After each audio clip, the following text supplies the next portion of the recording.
again from the book of Matthew. Matthew 20, starting at that first verse. Hear now the word of the Lord from the New Revised Standard Version, God's holy and precious word.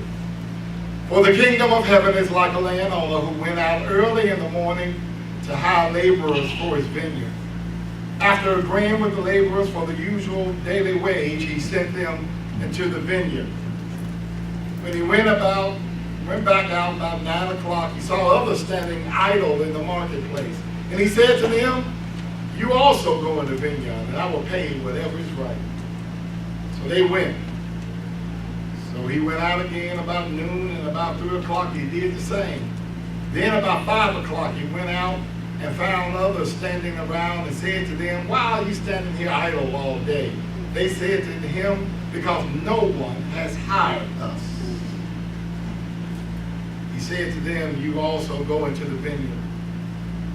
When evening came, the owner of the vineyard said to his manager, "Call the laborers and give them their pay, beginning with the last, and then going to the first." And those hired about 5 o'clock came, each of them received the usual daily wage.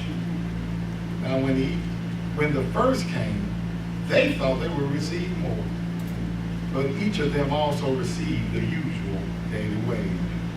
And when they received it, they grumbled against the landowner, saying, "These last work only 1 hour. You made them equal to us, who have borne the burden of the day and the scorching heat." But he replied to one of them, "Friend, I am not doing you no wrong. I am doing you no wrong. Did you not agree with me for the usual daily wage?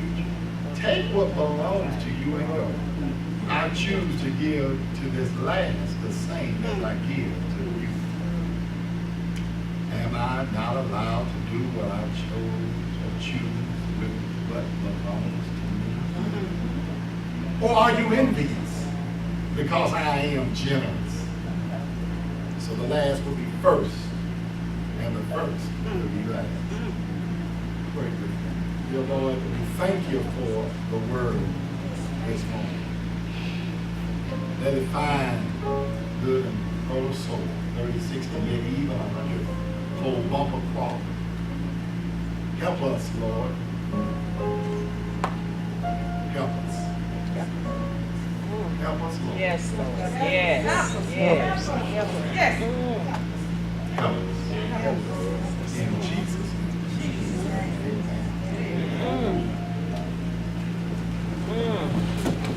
Can I talk with us about the grace of God? The grace of God. You know, the Bible is full of hope and encouragement. It's a book that you can pull out, and it's a book that can help you get through some tough times. It's a book that can offer comfort and reassurance during some uneasy times. It's a book full of life and promises, and we can read the Bible and take those promises with us each and every step of our journey. Promises like, "I'll be with you to the end of the age." Promises like, "Greater is the one that's in you than the one that's in the world." Promises like, "I watch you coming in and I watch you going out." Promises like, "The grass withers and the flower fades, but the word of the Lord stands forever." Promises like my own favorite, "Youth may grow weary, and young folks shall utterly fall, but they that wait upon the Lord shall renew their strength. They shall mount up with wings as eagles, run and not get weary, walk and not faint." And I can go on and on with the plethora of the promises of God. Also, the Bible can be convicting. The Bible has a way of bringing us back to reality, really looking at ourselves. Just when we think we have it all together, we pick up the Bible and get a reminder that we may have come a long way, but we still got a long way to go. So when the Bible talks about praying without ceasing, we look at our own anemic prayer life and realize we fall short. When the Bible talks about not forsaking the assembling of others, or in other words, coming to worship on a regular basis. We look at our own sporadic worship attendance and realize we fall woefully short. The Bible talks about tithing and giving. We look at our own stewardship. We realize that we fall woefully short. When the Bible talks about study to show yourself approved, we look at our own study habits, look at our own Bible study attendance, power hour attendance. Realize that many of us don't even look at the Bible until we come to worship. It's this thing going, we fall woefully short. I can go on and on about how the Bible helps convict us, make us better people. And then the Bible can be a hard thing to read sometimes. There's some stuff that we just don't understand about the Bible. We get to a passage and after reading it over and over again, we just can't make heads or tails over it. And this is what Paul calls the mysteries of God. Some things we just don't know on the other side until we get on the other side of eternity. You know that thing like, you remember when Paul's talking about women, I think y'all should just cover your hair because of the angels. Right. What? Some of the weird stuff that you get over there in Leviticus and Deuteronomy, and then, like in Genesis 6, the giants walked the earth. What are you talking about? What is that? No. Then again, the Bible, a lot of times, is just abundant and clear and forthright. No misunderstanding, no misreading. But the problem lies in our acceptance of the text. It's not that it's not clear or convicting. It is. And at least we're convicted, we can accept the text. And even if we struggle with what we accept, at least we know that it's right. But with text that we have a hard time accepting, we not only struggle with it, but we just want to ignore it altogether. Our text this morning is one of those texts that we really don't want to accept. It's not a hard text.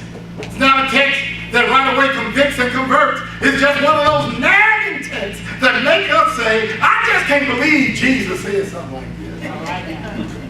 Why would Jesus say something like this? And we know this story. So he played like he don't. Jesus was talking about the kingdom of God.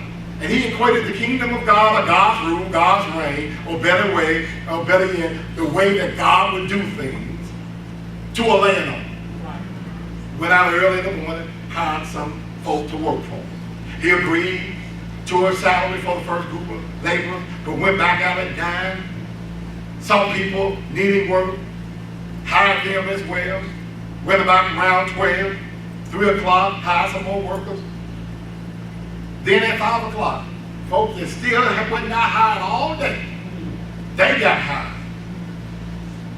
So when evening came, the landowner had his manager pay the workers, beginning with the last ones, hired and then to the first. He paid the ones that were hired a full day's wage.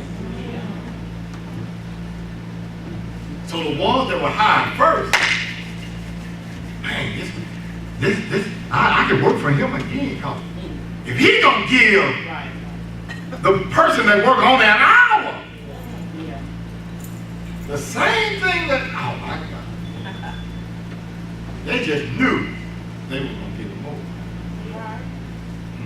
But when the master gave them the daily wage, they became indignant and grumbled against the landowner because they got the same pay as the others who worked last time. These last worked only an hour, and you made them equal to us. And now you're burning up in this scorching heat, and these Negroes show up late. You know they got ugly in the face. You know, the original Greek said them Negroes got names. That's the original Greek. You know, I've been to seminary.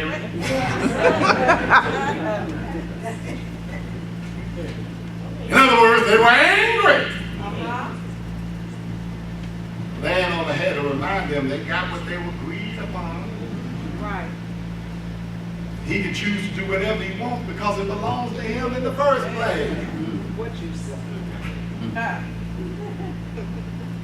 like I mentioned earlier, this is not a hard text. We know this text. We know what it means. We just don't like it. So the question becomes, why don't we like this text?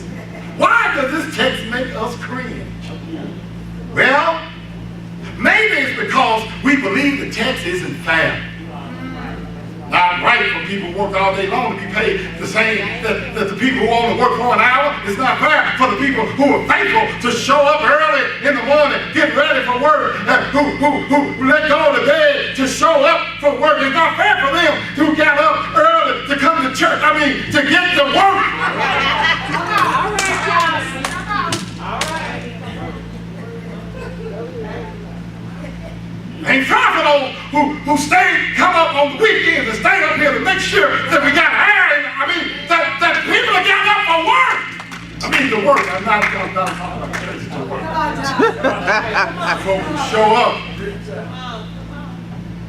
And they got the same amount of money as them lazy folk who show up at 5 o'clock talking about I want to work. Yeah. Just not right. It ain't fair. Ugly.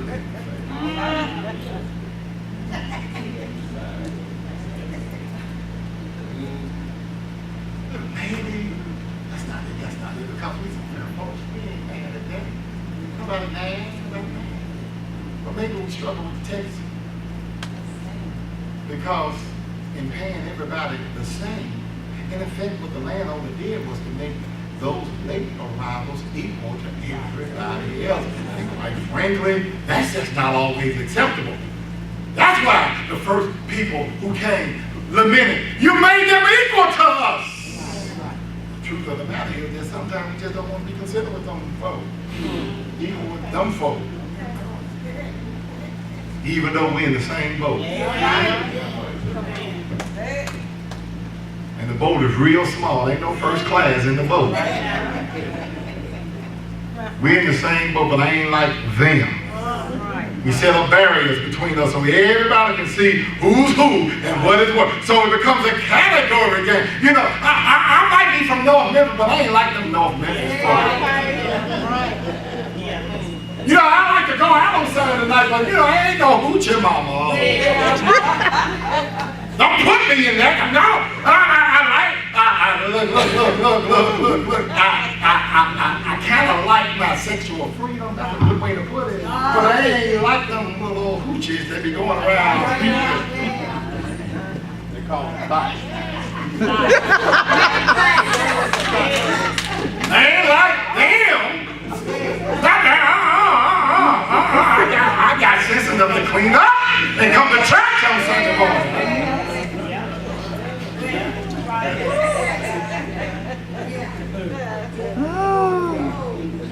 Just don't let it get hot. What's that I smell? I believe in the innate feature of humanness to look always for the. Somebody had a flashback. I'm sorry. Let's move on. I know it ain't like that today. Y'all trying to drive down this street. I know there's a yield sign there, but Pastor, I gotta keep going because I believe that it's just this innate feature of humans to always look for people or person who they can always look down on and say, that I'm not like them. Yeah, right.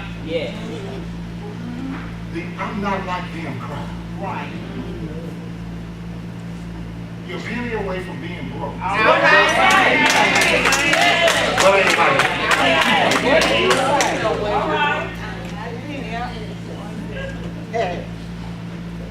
if we had to file credit to breathe, we have to hold our breath. But you ain't like me.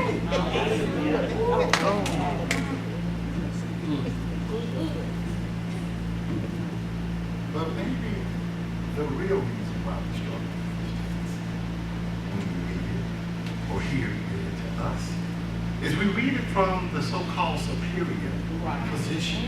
In other words, when we read this text, we immediately place ourselves in the position of the worker that showed up early. Like to think of ourselves as people who are diligent, ready to work.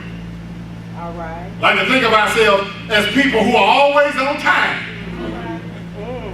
who gets up early, put in a productive day. We want to think of ourselves that way, and if we did all of that work, we should be compensated. But not like everybody else. We like to think of ourselves as special. So we too, like the workers who showed up early, we start our whining and complaining. Start our lamenting and about fairness and justice. We start our diatribes about equal justice and fair play. All the while forgetting something very, very important. All right, John. In the text, we got paid. All right. Right. Yes, sir. They got paid for the work that they agreed to do at the beginning. Yes, sir. That's the point the landowner is trying to make. Don't get mad at me. I paid you what we agreed upon. Don't get mad at me. I didn't cheat you. I didn't withhold your wages. I paid you what you rightfully deserve. And the only reason why you're mad now is because I decided to pay the same amount to people who work fewer hours than you.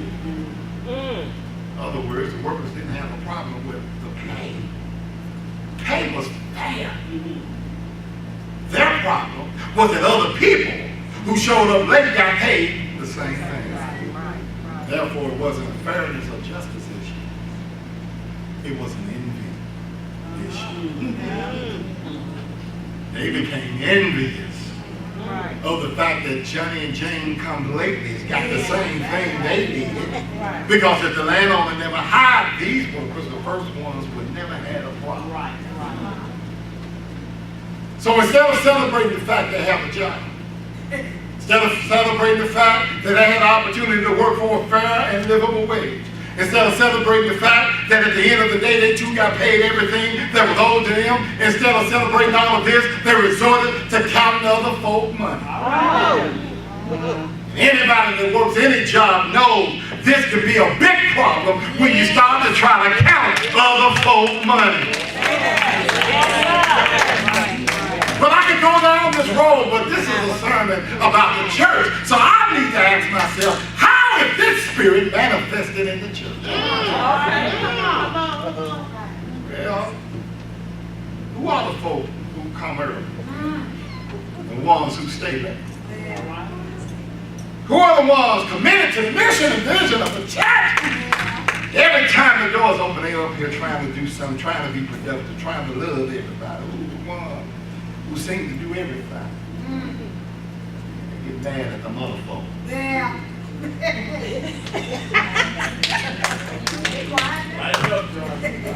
All right. I'll try to do something for September birthday. Nobody show up. You there? You trying to get a choir practice together. Come on. Nobody show up. You there? Right. All these Johnny and Jane come lately. I come the choir gets full when we go out and try to sing. All right. When we're doing a program, but you can't get a voice or two. They get all the benefits of being a member of the choir. I'm trying to hide, but there's no way. How does the spirit get manifest in the church? The ones who, like, just put themselves in charge of stuff. And get mad when they don't show up. Somebody try to fill in and they didn't. I'm not saying here at G like, I'm just saying church. Don't they understand the show must go on, but they need to go on with me.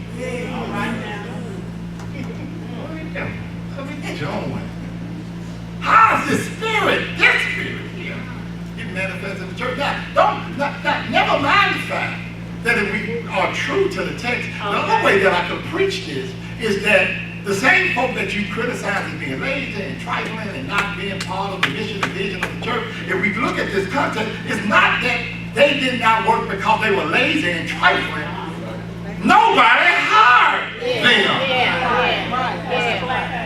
Well, in other words, nobody asked them. Nobody asked. Nobody tried to get them involved.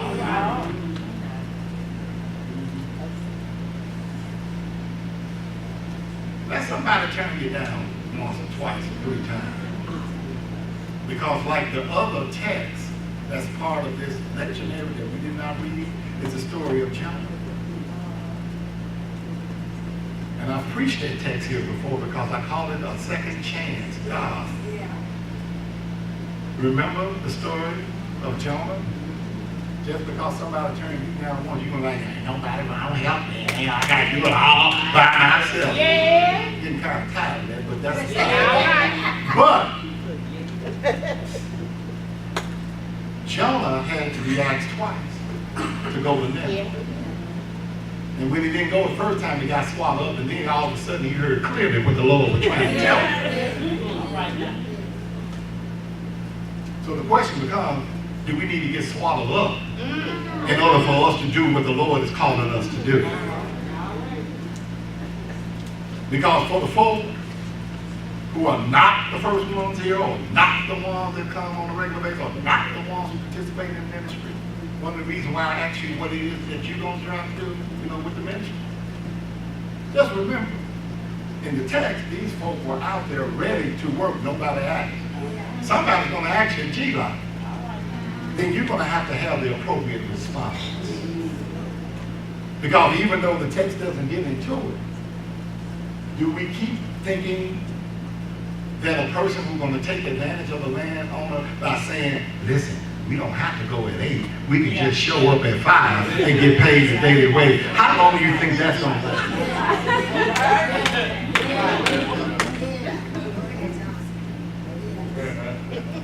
Maybe that was the incentive for you to be ready tomorrow because I'm doing this again.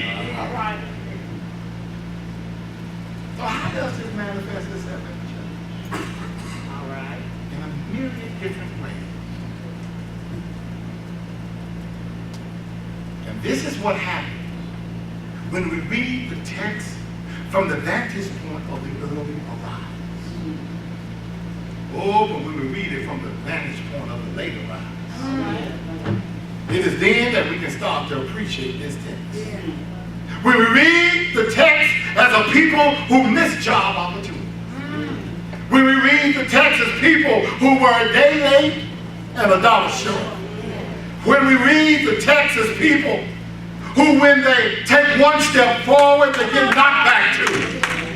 When we read the text as people who have fallen down and fallen short in this thing we call life. When we read the text this way, we can celebrate the fact that the landowner is gracious.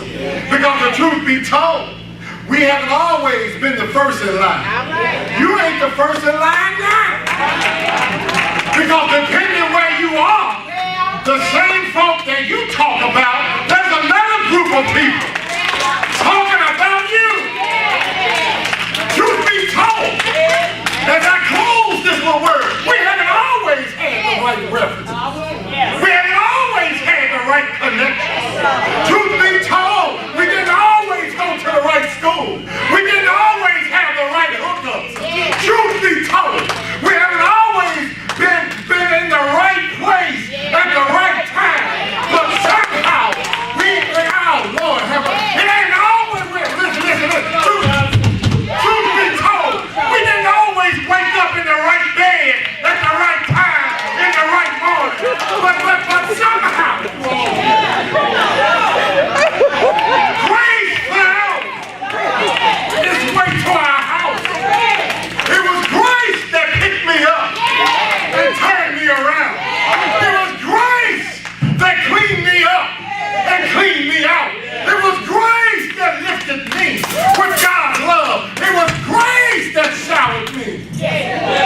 undeserving and unmerited blessing.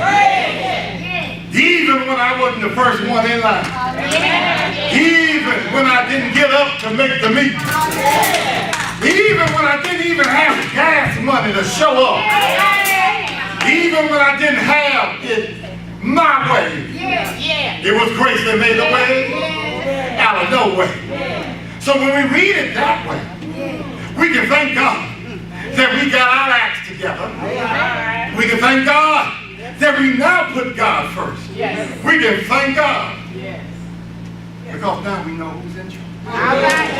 We can thank God because we can make it and we can take it. We can thank God for all that God is doing in our lives. Because without being envious of what God is doing in somebody else's life, just because God has not finished with somebody else yet, doesn't mean that God, number one, is through with you. And number two, just because you might be a little bit up the spiritual ladder on somebody else, doesn't mean that God is not going to bring that person to where you are. And if you're not careful, that same person that you've been looking down to is going to be elevated. Because the landowner says, I can do whatever I can do whatever I want to do. Because it belongs to me. Lord. I don't know about you, but I'm so glad that God decided to shower me with the blessings that I stand in the need of. I'm so glad that God has enough for you and me. I'm so glad this morning that God's abundance never runs out. I'm so glad that I'm in a line for the next blessing. And whether I'm in front or back, somewhere in the middle, I'm just glad that I'm here. Thank God. Thank you, Lord. For God's grace and mercy. Thank God for God's grace and mercy. Amazing grace. Yes. Shall always be my song of praise. Thank you, Lord. For it was grace Thank you, that Lord. brought my liberty.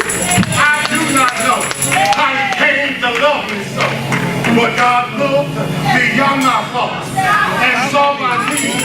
He looked beyond my faults. When I was out there trying to be something that I wasn't, He looked beyond my faults. When I was down and out and couldn't look up, He looked beyond my faults. When I was tore up from the floor, Thank you, Lord. every time that I look at the cross, I know it's been paid.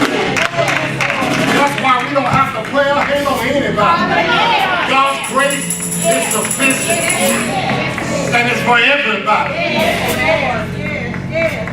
Amazing grace shall always be my song of praise.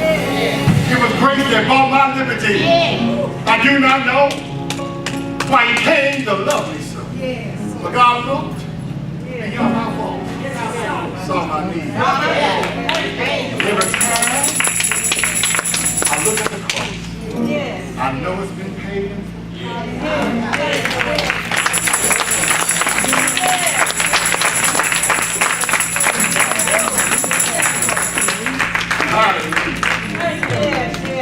Come on, stand to your feet.